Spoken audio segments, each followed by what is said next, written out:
So what we had seen in the previous lecture was that for every piece of information to be moved between processor and some IO device, some timing has to be taken care of. Okay. Hello. Yeah. Okay. So some timing is involved in every data transfer between processor and IO devices. And we had talked about two ways of doing that. Either we could poll, we could repeatedly check whether the device is ready or not, and then do the transfer. Or we could use interrupt mechanism for device to inform the processor when it is ready for transfer. So now to avoid this complication and wastage of time for this synchronization with every word of data transfer, we have a mechanism called direct memory access, where the IO device, or actually the controller of the IO device, is allowed to read memory or write into memory directly without having the processor to execute an instruction to read from IO, write into memory, or read from memory and write into IO. Okay, so a device can, if there is an output device, it can read information from memory directly and output. Or if it is an input device, it could take the information coming in and deposit directly in the memory. So the responsibility of all timing is entirely up to the IO device. The processor doesn't come into picture for individual transfers of word. What it does is that it has to do an initial setup. Okay, so processor does the initiation by specifying that which area of memory is to be accessed, and whether it is a read operation or a write operation. That means whether it is transfer from memory to output or from input to the memory. So once this initiation is done, there is a special piece of hardware called DMA controller, which takes care of doing and coordinating the entire job. And when the entire job is done, the processor is informed by an interrupt saying that yes, the task which was specified has been completed. Okay, so all this is done by a specialized control called DMA controller. So this was a comparison of the activity which will take place if there is no DMA. For example, if you are using interrupts for transfer, then repeatedly you'll get interrupts for every word of transfer.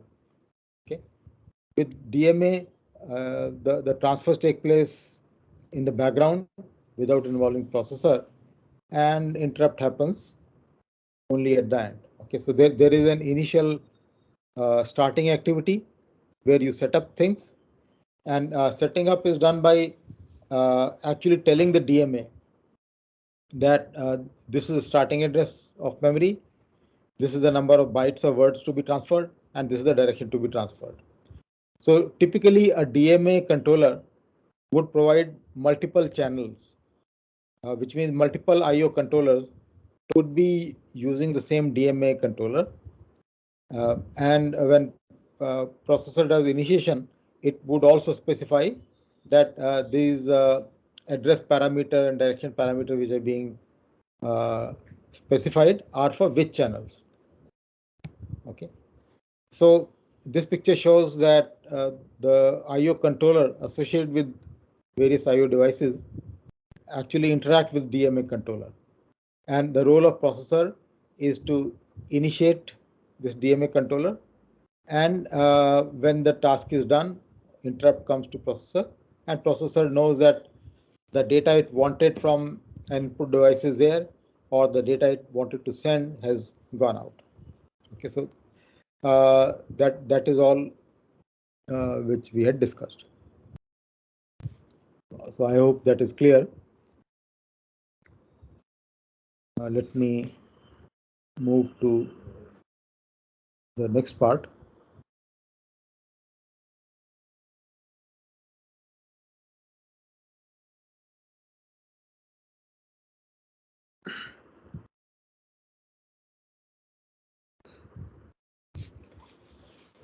So today I'll talk of two things. One is we talked about interrupts. So we'll go in some details of that. It's a very detailed, very involved topic. So we'll only get some broad idea. And the second thing is we talked about interconnections between processor, memory, IO devices. So I'll throw some light on that. And in particular, we'll talk of the interconnection buses. So let's first look at interrupts. And I mentioned some similarity between interrupts and exceptions, which we had talked of earlier. So what are these? What are exceptions? Exceptions essentially mean some unusual events or conditions which happen. The source of these could be internal or external. Okay, that means the event could be happening, let's say within the processor, or could be happening outside. The occurrence of these events could be synchronous or asynchronous. Synchronous means that exception happens at a specific point in the program. So it is sort of linked to the instruction you are executing. Asynchronous means that it is something which is happening independent of the instructions which are currently being executed.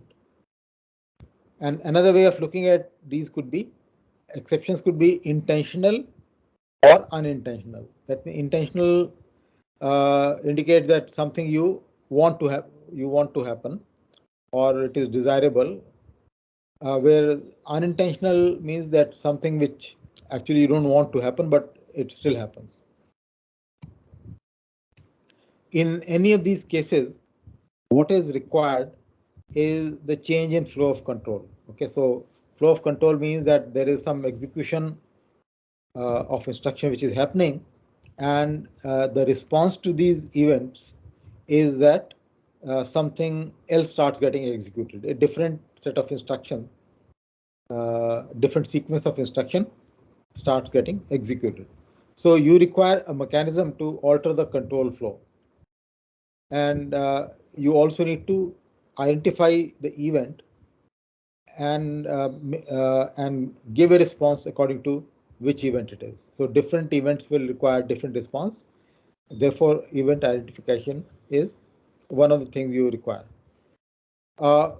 Next question is what happens after you have responded to the event? There are two possibilities. Either the program execution halts or you resume the original flow of control. So that means something was interrupted. You were doing some sequence of instructions. You can go back to doing that again. So we can talk of hardware and software interrupts. Software interrupts are caused by specific instructions to get some system service. Okay, like SWI instruction we have talked of already. There are many other terms which are used to refer to it. These are system calls or traps or exceptions. Okay. Hardware interrupts are caused by events or conditions which are detected by hardware. And as I mentioned earlier, these could be intentional, for example, IO events. So the program wants to perform some IO, so it's an intentional activity. Unintentional events are like hardware fault, power outage, arithmetic overflow, and so on. In literature, there is a variation in the terminology you see. Sometimes you see the term exception, sometimes interrupt, and sometimes these are used interchangeably. But if you look at description of the architecture of various processors, then you might find some differences. So for example, in description of MIPS and ARM architecture description, the term exception is used for internal and external, both kind of events. Okay, but when you say interrupt, it is always referred to external event.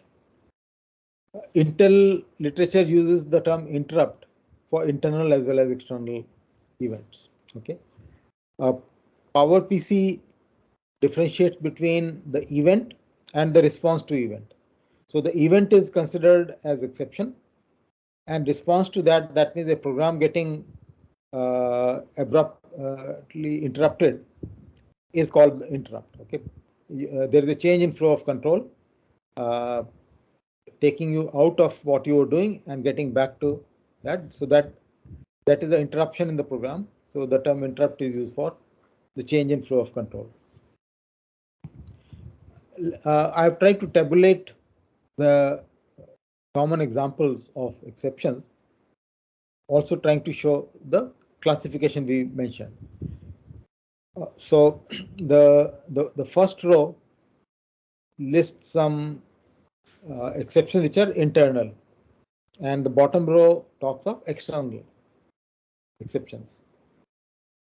The left column is the events which are intentional, and right column is the one which are unintentional. Okay, and I'll also try to talk of which are synchronous and asynchronous. So invoking OS function, system call, or SWI, these are internal, these are intentional, and these are also so actually all those which are shown in white are synchronous. So I missed out that color because they are happening in relation to specific instructions. Okay, so these are internal, intentional, and synchronous. Some processors provide trace and debug. So when you are trying to do debugging at assembly level, some processors have provision of doing that through some kind of exceptions. Okay, so these are also specific instructions and fall in the same category as the SWI. IO device request, these are external because they are originating outside. These are intentional because you want this to happen, but these are not synchronous. They are asynchronous because the processor may be doing any arbitrary instruction when the device sends a signal that it wants to transfer the data or it is ready to transfer the data. Okay, so in that sense it is asynchronous. Let's go to this set of entries. I'll come to access to privilege instruction in a moment. Overflow, underflow, these are unintentional. And when you perform arithmetic operation, you don't want result to overflow or underflow. Okay, so in that sense, it is unintentional. The source is internal because it's happening because of program instruction, and also it is synchronous because it's linked to specific instruction.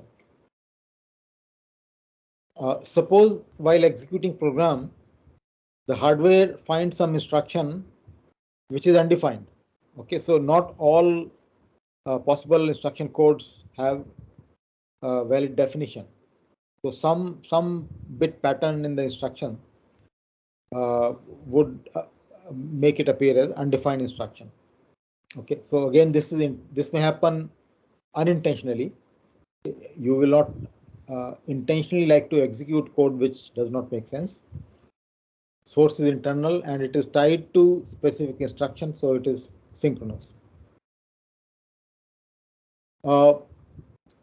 Access to privilege instruction means that there are, I'll elaborate on this a little bit further, but if you are trying to execute an instruction which at that particular point of time you're not allowed to, then this also causes exception. Okay. Hardware malfunction. You will notice that hardware malfunction has been classified in two different positions.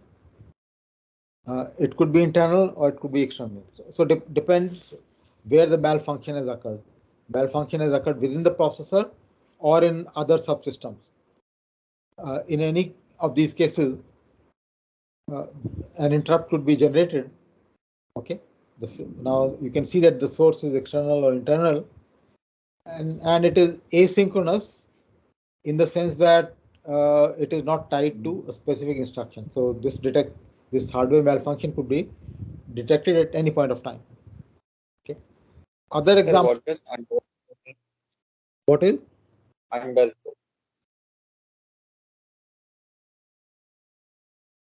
Hello.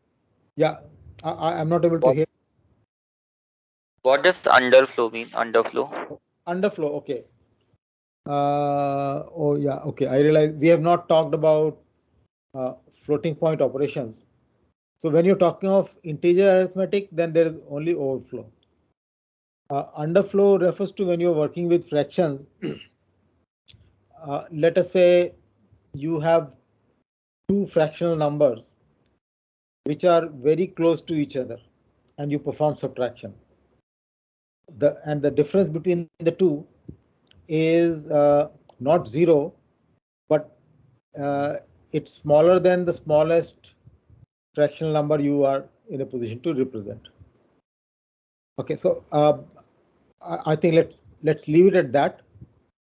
When I talk of floating point numbers in arithmetic, then I think it will become clear what exactly it means. So I've given a rough definition at the moment. So take that as of now.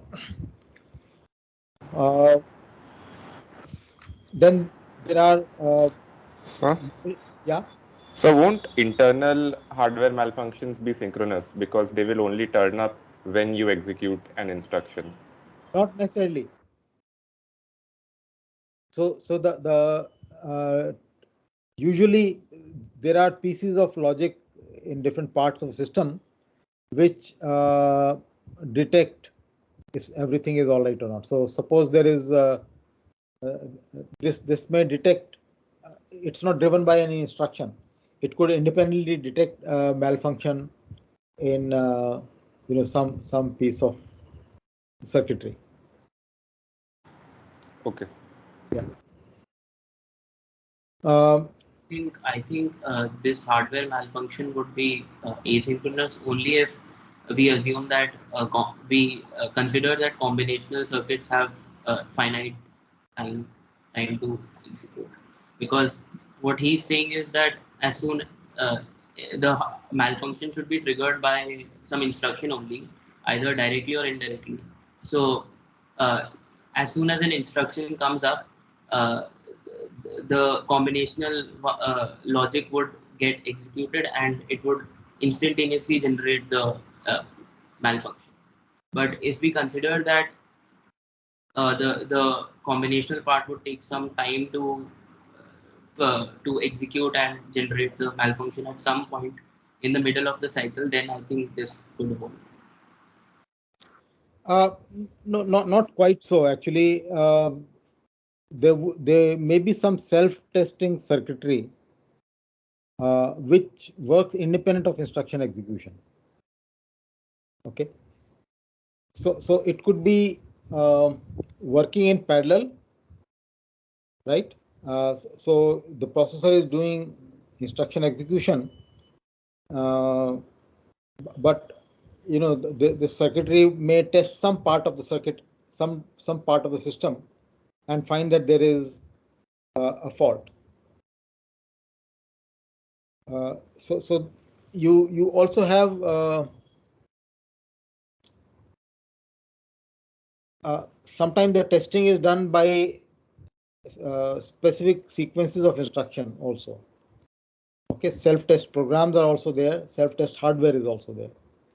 So if it is detected by a program specifically run for detecting hardware malfunction, then it will be synchronous. But if there is a piece of self-test hardware which works independent of the instruction execution, then it will be asynchronous. Okay. Then other examples include memory access exceptions, alignment error. So suppose you want only aligned addresses to go to the memory, and if the address happens to be unaligned, that can be pointed out as an error. Okay.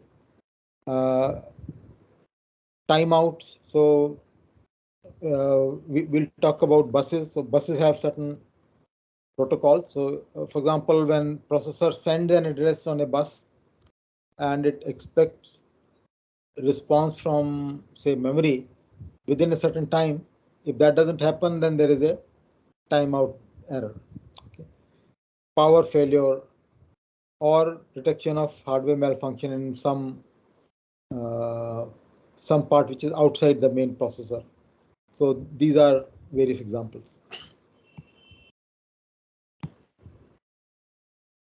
So how are interrupts identified and how do we respond to those?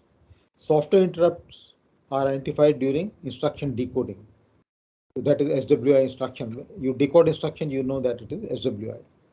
Hardware interrupts are identified by checking specific signals which come from outside. The response mechanism in both cases is same. That is, some code needs to be executed. And this code is called interrupt handler or interrupt service routine. After serving the interrupt, the program could terminate or resume from where it got interrupted. So if this is showing various stages in instruction execution, instruction fetch, decode, execute, memory access, write back. So typical 5-stage classical pipeline, or even a multi-cycle design. Undefined instruction, for example, could be checked here in the decode stage. Overflow could be checked in EX stage. Okay. The hardware interrupts can be checked anytime. So in any cycle, you could detect that there is a hardware interrupt. And after finishing the current instruction, you don't continue with subsequent instruction. You start with execution of a different sequence of instructions. So what is the difference between interrupt service routine and a normal subroutine? And why can't we use, for example, why did we have SWI instruction? Why not just make a call to a routine which happens to be part of the system software or OS? So the reason is that processor typically have 2 or more modes. Yeah, is there a question? Yeah, sir, what do we refer to when we say like ISR or normal subroutine? Could you once explain that? I'm confused. See, what I'm trying to say is that whenever there is an exception, whether it is hardware or software, the response is something similar to calling a routine, right? The control gets transferred to a sequence of instructions that is done, and you would typically come back. There are cases when you need to halt also. So in that sense, the mechanism is similar to calling a function, calling a procedure, and coming back. Now the question is, what is the difference? Why can't we use, for example, a normal subroutine call instead of SWI? And that's what I'm trying to explain, that processors have 2 or more modes, normal mode or user mode, and the other mode is privilege mode or kernel mode or supervisor mode. So it may be referred to by different names. So basically, you have a privilege mode and a normal mode. Okay. In privilege mode, you can do a lot of things. In normal mode, you are restricted in terms of what you can do. So application programs or user programs execute in user mode, and to do certain privileged tasks, execution of some code in OS kernel is required. Okay, so when you make a transfer to an interrupt service routine, the mode changes.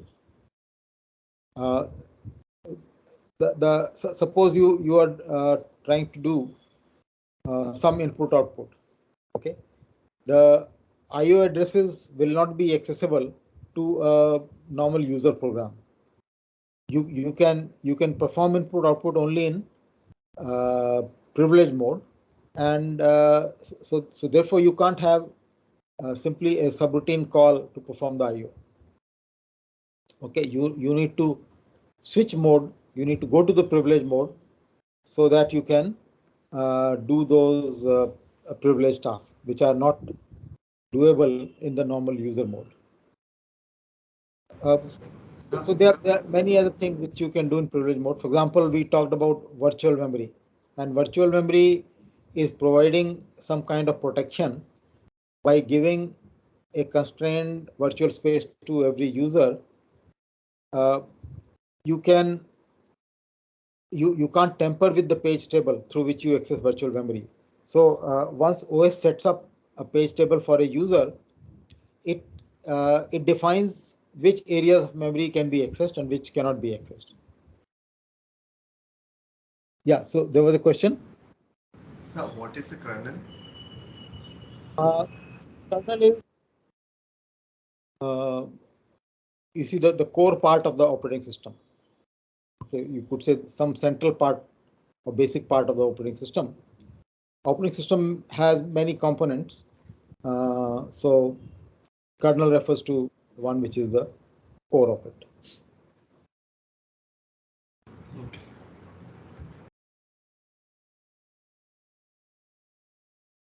So to invoke some activity, to start some activity which requires privileged access, you have to go via this ISR route. Okay, so you have SWI call, mode changes to privilege mode, the required task is performed, and you can resume your program back. Okay. So essentially, it's a facility which allows you to enter operating system in a restricted manner. You can't you can't make a call to any part of OS code. Okay, you can't make a branch. You can't say branch to that location, and that location happens to be inside OS kernel. So if you try to transfer control like this, then there'll be this itself will cause an exception.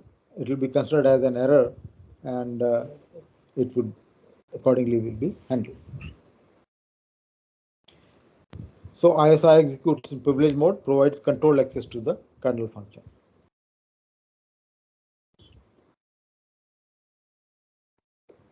So in fact, let me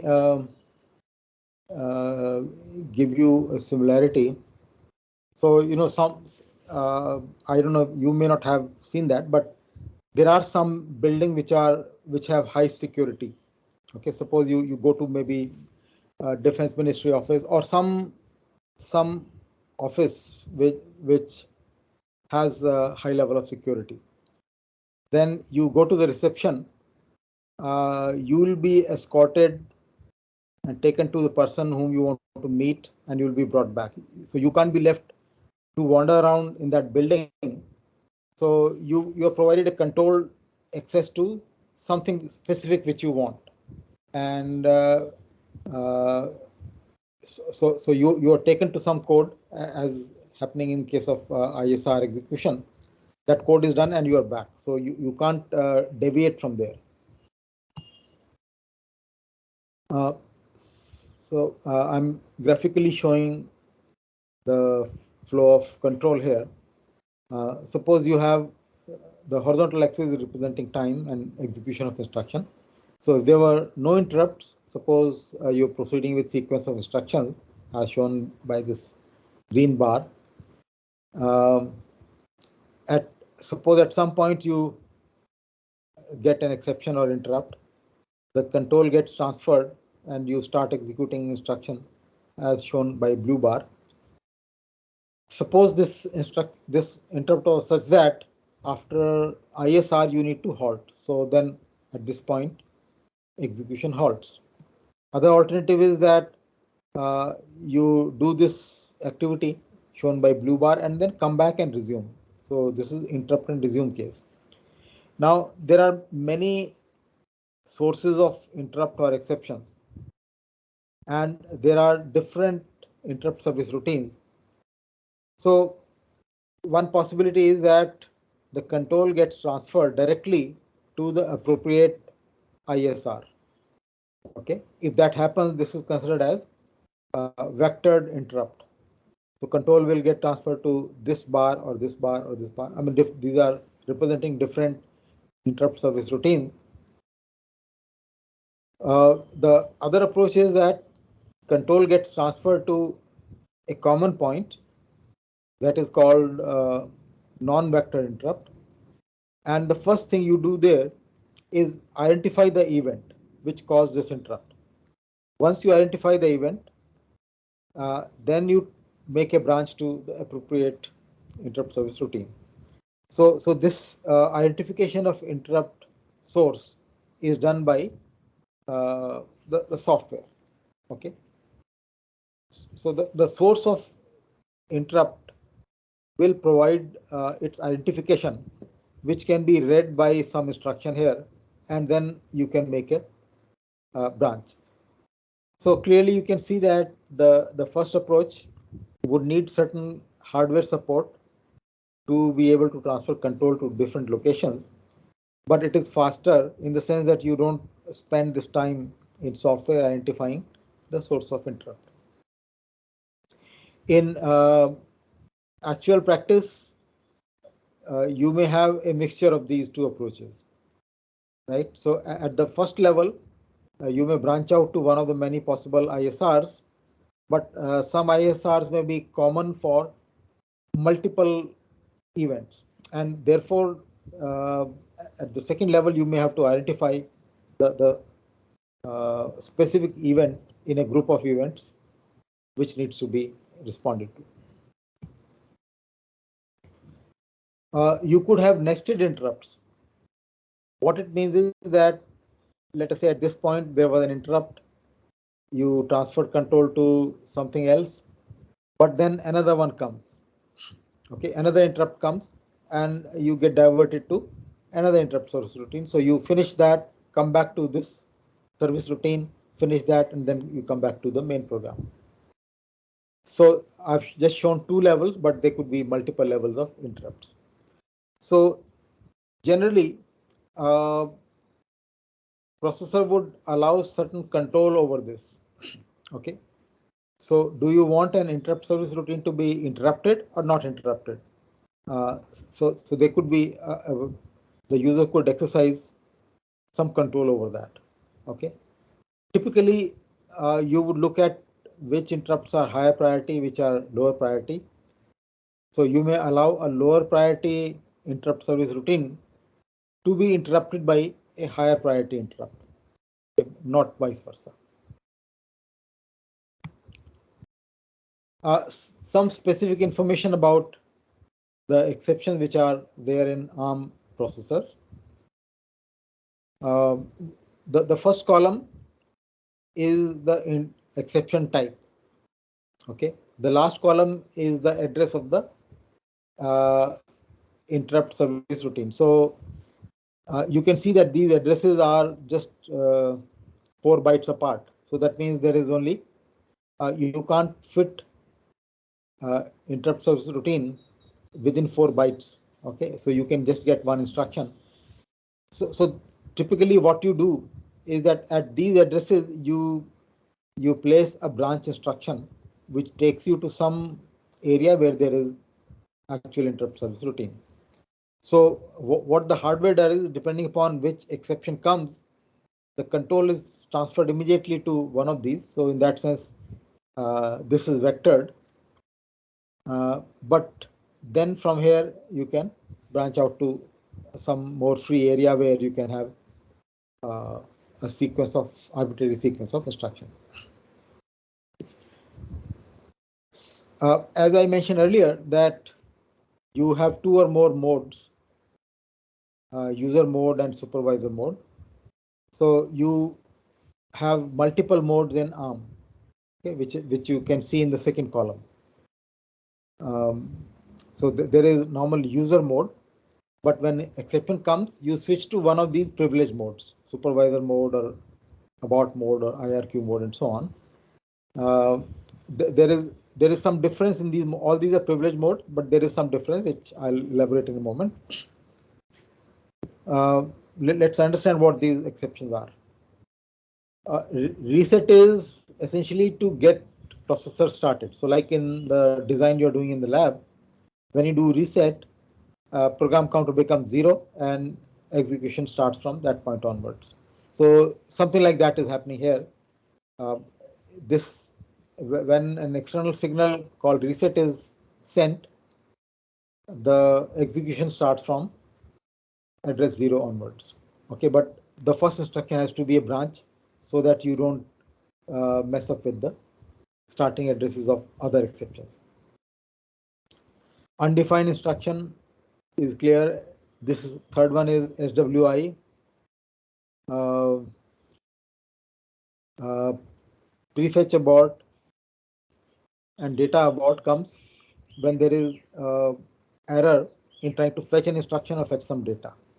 Okay, interrupt and fast interrupts are external interrupts.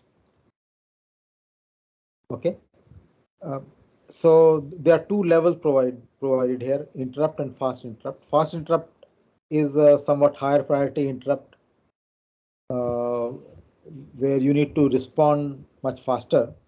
So this cannot be interrupted by IRQ. Okay, but vice versa, you can allow and you can control that. Now, I yeah. So why is data abort two words long?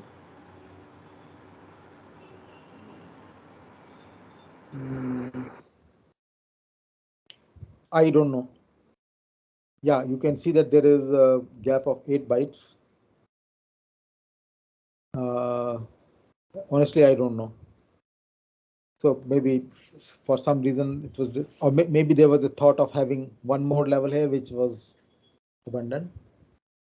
But I don't know. So So what would addresses actually like for reset? I understood that it'll store the branch instruction, but for others, why do we need an address? Won't that be already defined that this is an undefined instruction? In that case, why do we need an yeah, so when undefined instruction comes, what do? So that action, maybe you simply give a message and ignore that instruction and continue, or you give a message to the user, skip and maybe terminate the program. Okay, so whatever you want to do in response to encountering an undefined instruction has to be put in the form of interrupt service routine. So, but initially the control is transferred to address 4, and at address 4, you should place a branch instruction which takes you to the starting address of your interrupt service routine. So this is being done by the OS, right? I won't have the user does not like put Yeah, anything yeah. in the So these addresses are not accessible to user program, and the branches which are taking from these addresses to the ISRs, those are also not directly accessible to a user program. Sir, also, Okay. in the addresses, you're saying that you only have a one branch instruction. However, you have to move back to the usually back to the place where the interrupt was, where the exception was called. So how can you do that with just one Yeah, branch okay. instruction? So when you in some sense um, transfer of control to these locations or any ISR does same thing as what BL does. That is, uh, PC value gets stored in linked registers so that you can come back to where you want to do. Sir, Okay. but you still need two instructions. You need branch as well as move PCLR after the branch. Uh, no, moving PC to LR will happen automatically in response to an exception.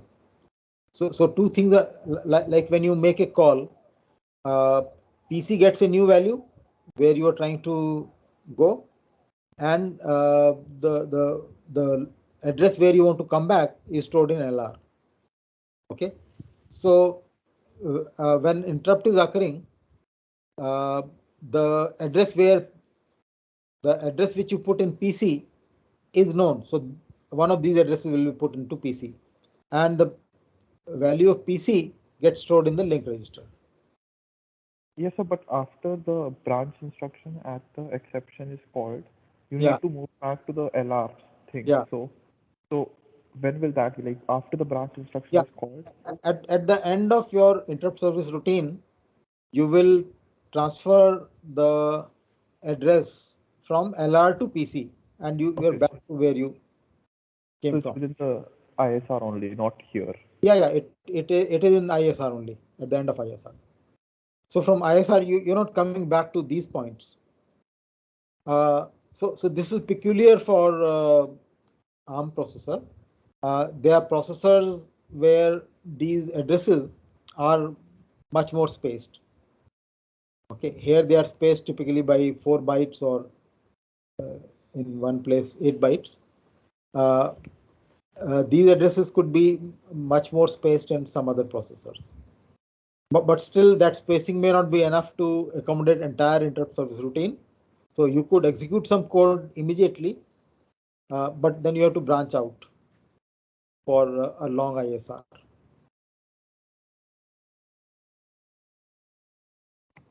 Okay, so what does SWI instruction do? We talked about this instruction. There is certain format of that which we have seen. Control gets transferred to address 8, and mode changes to supervisor mode. The current, I'll talk of this processor status register, which one of the things it contains are the flags. Okay, but it has other things. I'll describe that in a moment. This is saved in a register called SPSR, uh, which is abbreviation of saved processor status register. Okay, and the PC is saved in R4, which is the link register. Now you would notice that I'm putting some subscript here,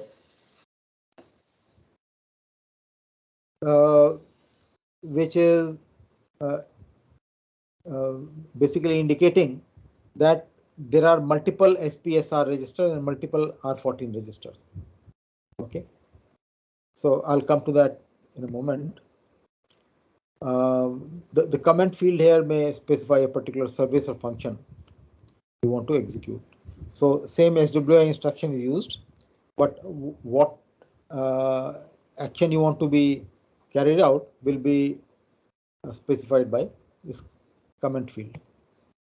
So here is the processor status register. It's a full-fledged 32-bit register.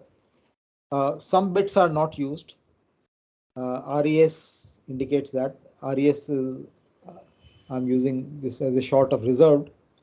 So these are reserved for maybe future generation of ARM processor. The 4 flags which we are already familiar, N, Z, C, and V, are the leftmost 4 bits. Okay. The rightmost 5 bits define the mode. So remember that I talked of various modes: supervisor, undefined, abort, IRQ, FIQ. Various modes are there. So last 5 bits indicate the current mode. So we'll not go into encoding. So 5 bits may give you an impression that there are 32 possible modes, but they are not. There are much less number of modes, as we have seen. So some encoding of those modes is shown here. ARM processors work in some special ways, like thumb mode, where instruction becomes 16 bits. So T bit refers to that. And it has some Jezzel instruction set. So J is for that. So we have not discussed in the detail, so I'll not go into these things. So there are SIMD instruction where same operation is done on multiple data. For example, a 32-bit number could be interpreted as an array of 4 bytes or a vector of 4 bytes. Okay, so if you take two such 4-element vectors, you can perform element by element addition through an SIMD instruction. Okay, so same operation on multiple data, so like vector addition, vector subtraction, and so on. So for such operation, there are some flags which are put in this area, and so on. So there are different meanings. Uh, what is of particular interest here is A, I, and F. These are the bits which can be used to enable or disable some specific interrupts. So A is for the abort interrupt, I is for IRQ, F is for FIRQ. Okay, so those interrupts could be individually enabled or disabled. Now, we talked about a set of 16 registers in ARM processor. There is, of course, 17th register called CPSR, okay, processor status register. But in different modes, you have some additional registers. Okay, and these, when you refer to these, you put a subscript. So when I said R14 subscript SVC, I was referring to R14 of supervisor mode. So there are multiple R14s and multiple R13s for different modes, and fast interrupt mode has some additional registers. Even R8 to R12, there is an additional copy of these registers for fast interrupt. Okay, so as you have seen that when you make a call to a subroutine, you need to worry about saving registers and restoring registers. Same problem is there when the control gets transferred to interrupt service routine. Okay, so you need to save registers, but if there are registers which are if you have additional registers in that mode, you don't need to save those. So for example, this stack pointer and LR registers are there for various modes which are distinct. All right, so moment you go to supervisor mode, you have a different stack pointer and different link register. So for all these modes, you also have these SPSR registers where CPSR is stored. Okay, which is saved and you can restore it back. So all put together, it is not just 16 register. There are a total of 37 registers which are there in ARM architecture. Exception handling in pipeline design poses a certain problem, which I would like to briefly mention. Excuse First, me, sir. yes. Sir, the SIMD instruction you showed, SIMD that part. So Yeah. is it used multi-threading, or like why do we need to multiple data within the same? So suppose your data has small resolution. Let us say you are dealing with an image, and each pixel of the image is just 8 bits. Okay, often that suffices. So, suppose you are trying to add certain constant value to each pixel. So you can do 1 pixel at a time, but this would allow you to hold 4 pixels in one word and do that addition to 4 pixels in a single instruction. It is faster. It's one kind of parallelism, right? Which is called data parallelism. And if I heard you correctly, you mentioned multi-threading. So multi-threading is a different kind of parallelism. This is a different kind of parallelism, which is the data parallelism. So that means the data memory has multiple ports, right? Which it uses simultaneously. No. Here I'm looking at a special case where 4 data elements can be stored within one word. Okay, so you get from one word from memory, essentially you're getting 4 pixels. Okay, but Yeah. So you could think of each word as 4 bytes, array of 4 bytes, or array of 2 half words. So if your data is in terms of half words, you have 2 elements per word. Okay. okay. So now when you are having a pipeline design and you have an exception. So for handling exception, you need to save the current status so that you can resume it. Now the problem with pipeline design is that there are multiple instructions which are under execution. Some instruction in second stage, some in third stage, some in fourth stage, and so on. So if you have deep pipeline, then you have many more instructions at different stages of execution. So if you need to save the status and resume, you can visualize the difficulty that will be there. Another problem is that there is a possibility of multiple exceptions which are arising at the same time. Okay, so for example, let us say there is an instruction in fetch stage and there is an instruction execution stage. So instruction execution stage detects an overflow, and instruction in fetch stage, instruction in decode stage reveals that it's an undefined opcode. Okay, so you are having 2 instructions giving rise to exception at the same time. Also, the order of exceptions could be different from the program order. Okay, so an instruction which is later in the sequence may come up with exception earlier than the instruction which is earlier in the sequence. So an earlier instruction, let us say, detects exception in its 5th stage, and a later instruction detects exception in its 2nd stage, then the reversal could take place. So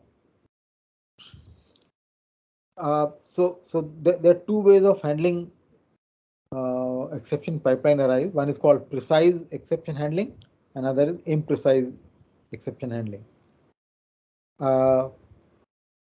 Precise exception handling is a case when you handle the exceptions in such a way that the programmer is not able to see the difference. Programmer is not able to see the fact that it's a pipeline design and such problems can happen. Okay, so if you can hide all these problems which are occurring due to pipeline, it's a precise exception handling. In imprecise handling, you don't take all the effort to hide these anomalies because maybe in some scenario that does not matter. So that's imprecise exception. Okay, so there's a lot more to learn about exception handling and so on, but I think for the purpose of this lecture, we'll stop here, and I'll start looking at the other part which I want to talk of. That is the interconnection subsystem.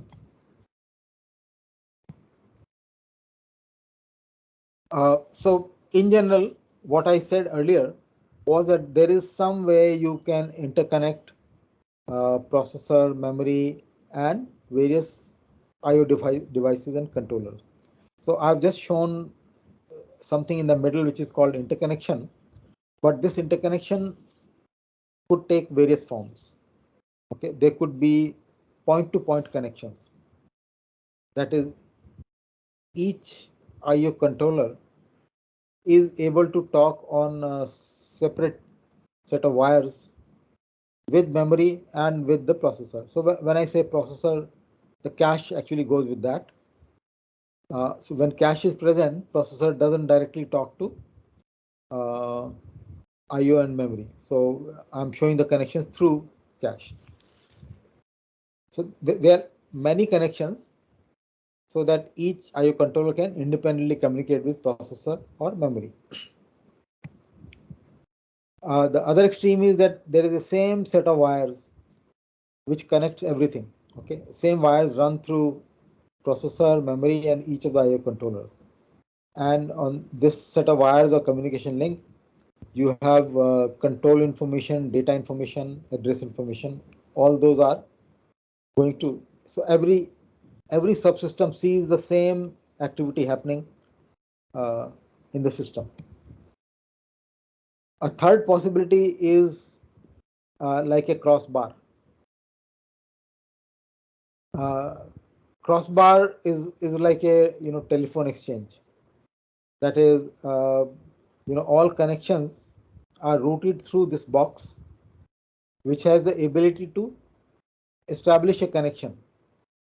So suppose this first controller wants to talk to memory, and third wants to talk to the processor. So those connections could be established in this crossbar. So it's like a switch which can establish multiple connections. How do these three approaches compare? So here is a comparison of point-to-point connections, a common bus, or a crossbar. Comparison is in terms of cost, in terms of throughput, the rate at which data can get transferred, the port requirement, and the expandability. So the cost is high in case of point-to-point connection because you have multiple wires going across, and also in crossbar because you have that expensive costly box sitting in between, which is in a position to establish various connections. But that price you are paying gets you higher throughput. The limitation of bus is that only one activity can be happening throughout the system in terms of data transfer. Okay, so within these boxes, processor could be doing something. Memory, of course, is something which is passive, but only one transaction can be happening. Either processor could be talking to memory, or processor could be talking to IO controller, or one of the IO controller could be talking to memory. So that's the limitation in terms of throughput. Point-to-point connection means you require multiple ports. So going back to this example, so memory has multiple ports. You could see each IO controller has at least 2 ports.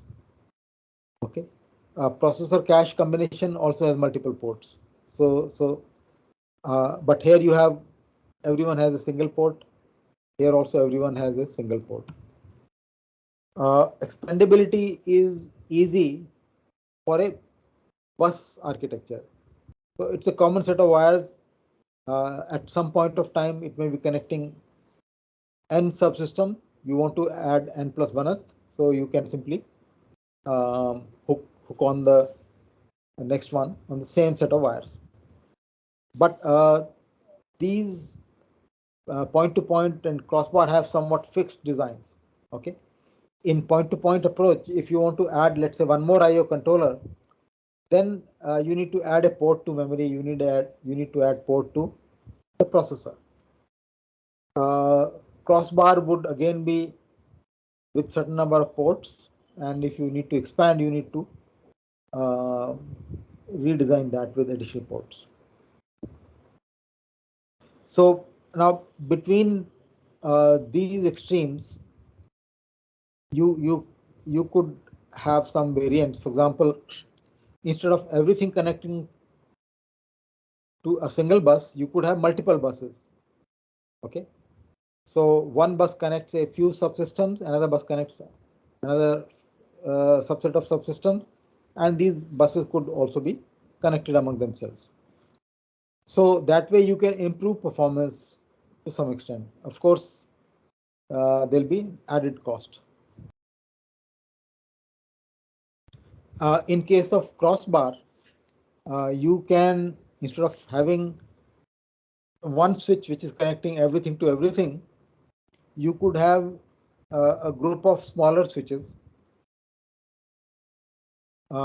which would cost much less.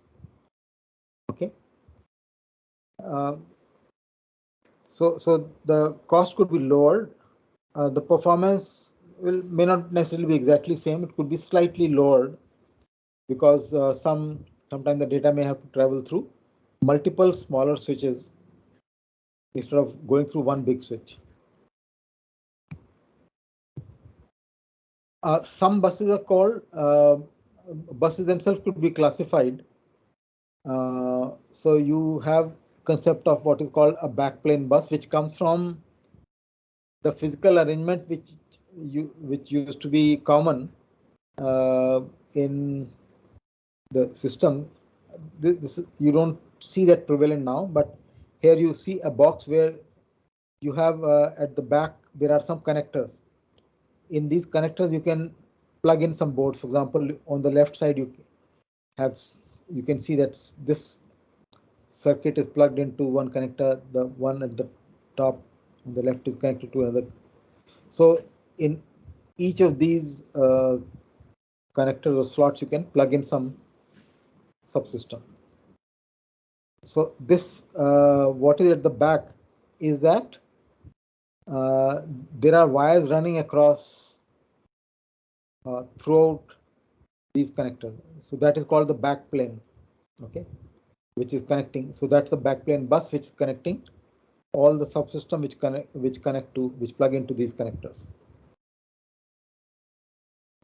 Here is a typical example with multiple buses. You have a processor and you have memory. They are connected by one bus, which you may call as processor memory bus. And then you have a couple of I/O buses. Each I/O bus connects a few I/O devices. In the middle, there is a backplane bus. And between buses, you have what is called bus adapter. Okay. So this bus adapter is interface between two different buses. Now, why we have different buses is firstly to it could give you more concurrency, more data transfer, but also you could have different buses which are designed to take care of different requirements. So processor memory bus, for example, could be a higher speed bus as compared to these I/O buses, which could be lower speed. And physically, this could be short. Processor memory need to be placed close by so that there are no delays on the transmission wires. Whereas I/O buses need to be longer physically because the devices may be physically spaced at a longer distance. And then another point I'm making here is that you can have a bus which is proprietary versus you have bus which is standard. For I/O you invariably require a standard bus because that allows you to interconnect an I/O device manufactured by a different manufacturer connecting to a processor manufactured by a different manufacturer. Okay, so if both follow a standard bus, then it's possible to easily connect them. Otherwise, there may be a mismatch between their signal and their definitions. Whereas proprietary bus is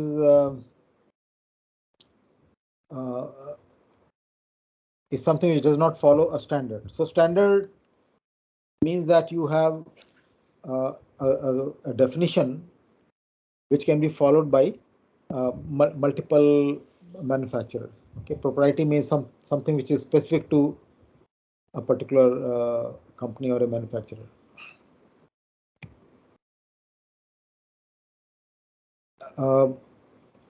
Another example, I'm showing a variation here where you have instead of a backplane bus and multiple bus adapters, you have a hub.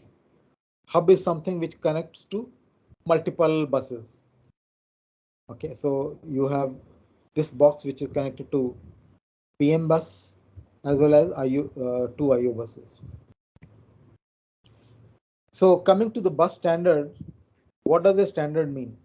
Standard is defined in terms of various things. There is a physical or mechanical part of the standard, electrical part, and logical part. Okay, physical or mechanical part means that you define the dimensions, physical dimensions, and other mechanical properties of how exactly you're going to connect. So you have connectors, cables, pins. So all these are, for example, you're all familiar with USB bus. Okay, USB stands for Universal Serial Bus. So they are very specific type of connectors. Okay, so those physical characteristics are as part of the standard. Then there are electrical aspects, which means what is the voltage level, current level, what are the impedances of the signals and wires which are there. And the logical aspect is that what do the signals mean which are going over the bus? What are the timing definitions and what is the protocol which is followed? So on a bus, there are various kinds of subsystems which may be connecting. So often you have a master of the bus which initiates the transfer, and there is a slave which responds to the request from master. There are bus adapters I showed in the example, or bridges which connect two buses. You have hubs which connect many buses. You have arbiters which resolve master requests. So there may be multiple masters. Some buses allow multiple masters on a bus, and then you need an arbiter which resolves requests coming from multiple masters. And you have decoders which select the slaves. Okay, so if a master potentially can communicate with multiple slaves, then it would need to specify an address for a slave, and there would be a decoder which understands that address and informs one of the slaves. The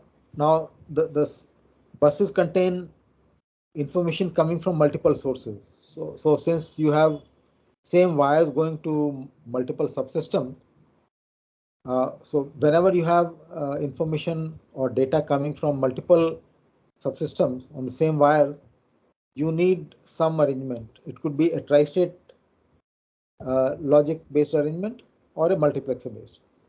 So for example, I'm showing here data coming from different slaves going to a common master, and it could be passed through tri-state buffer such that only one gets selected at any time. So these select signals have to be arranged such that only one is able to drive the bus.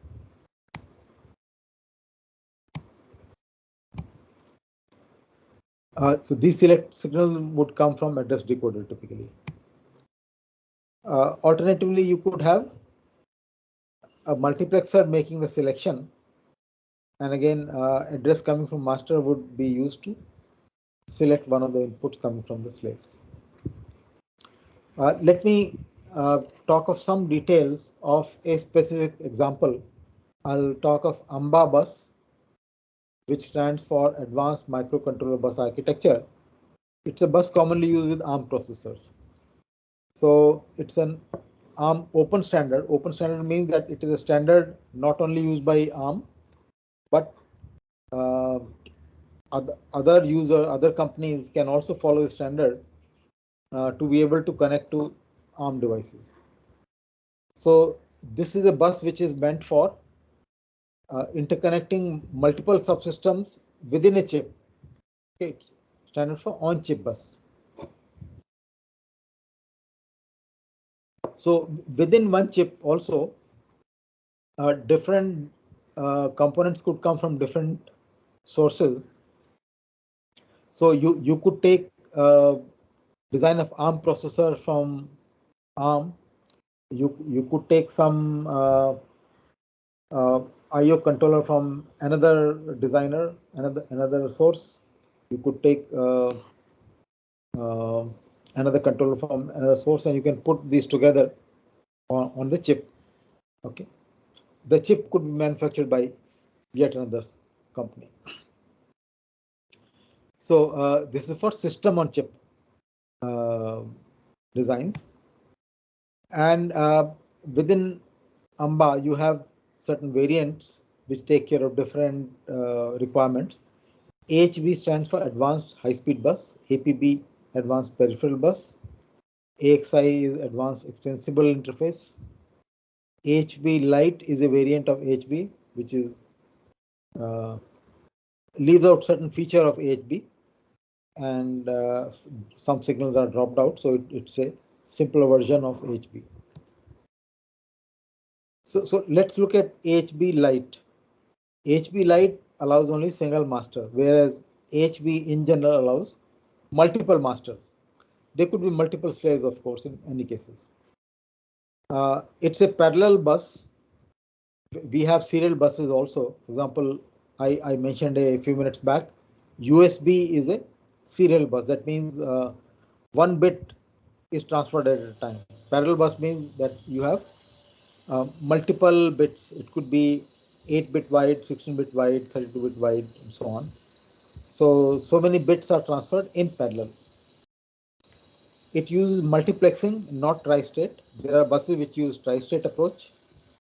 There are separate data address and control lines. There are buses where same wires carry data at some time, address at some other time, and some control information at another time. The buses could be synchronous or asynchronous. Synchronous means that all events on the bus happen, all transitions happen with the clock, synchronized with the clock. But there are buses which are asynchronous. It's a pipeline bus, which means that different transactions could be overlapping. It supports burst transfer. That means each transaction on the bus could involve transfer of multiple data in a sequence. That's called burst of data that could be transferred. It does not support split transaction. Split transaction means that a transaction could be split into initial part and the final part, and in between that bus maybe bus may not be used. So a transaction uses the bus for some interval initially and for some time interval at the end. In between, it does not use the bus. So transaction is getting split into two parts. So in between these two parts, you could have another transaction which could start. So, but AHB Lite does not support that. This shows a diagram of a system using AHB Lite. You have one master and 3 slaves shown here.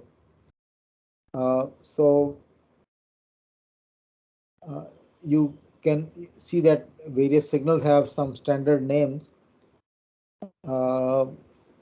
In this case, each name is prefixed with letter H. That is indicative of this particular bus AHB Lite. So when you're reading, ignore this first H. So you have address coming out of master, going to the slave, and also some bits of the address could be decoded by this decoder and used to select one of the slaves. There is data going from master to slave, all the slaves, and data coming from various slaves goes through multiplexer and then goes to the master.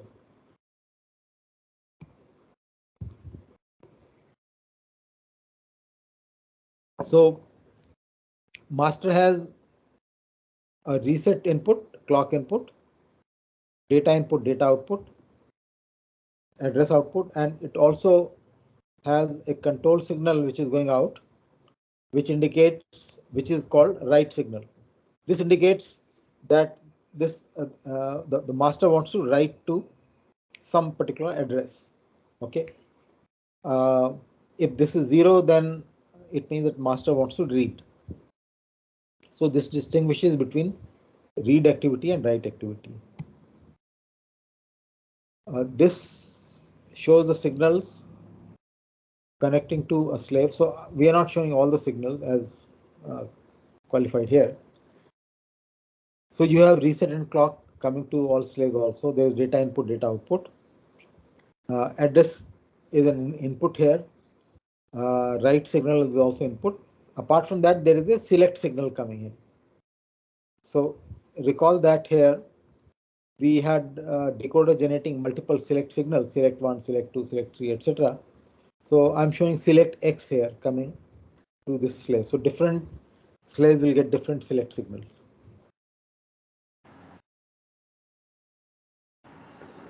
Sir? Yeah. So if you have to transfer multiple words to a slave, how will you do that? Because here you can only transfer one word. Yeah, so here the data width of the bus is 32 bits. Okay. So at a time you can transfer maximum 32 bits, and if you have to transfer multiple such words, they will require multiple cycles. Okay.